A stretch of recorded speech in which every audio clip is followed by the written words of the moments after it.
puso mo. Huwag ka magpupunwari. Sundin mo siya. Ang pagpupunwari, hindi magsunod. Pagtanggap, pwede ba? Nakita ng tao. Pero hindi pagsunod, nakikita yun ng Diyos.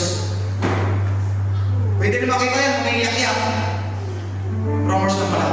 Ang totoong pagsisisi, turning away. Number 2, trust and believe that Jesus is the only way to salvation.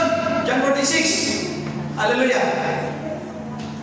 Si Kristo lang po ang kaligtasan ng iba.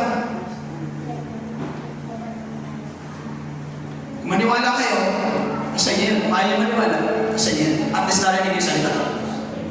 Number 3, it is no longer you, but Jesus who is in control of our lives. Pag-isip mo sa umaga, cellphone mo na mo, dapat si Lord. Hindi na ikaw yung kontrol ng buhay mo eh. Si Lord na eh. Si Lord na yung kontrol ng buhay natin, hindi na tayo. Ang Kristiyano, si Lord na nasusunod, hindi na tayo. Hallelujah. Be good to God. Maraming magaling sa Diyos. Pero hindi magaling sa tao. We praise God. Pero pag tinignan yung katabi, ganito ka dyan. Hindi nagpapatawad.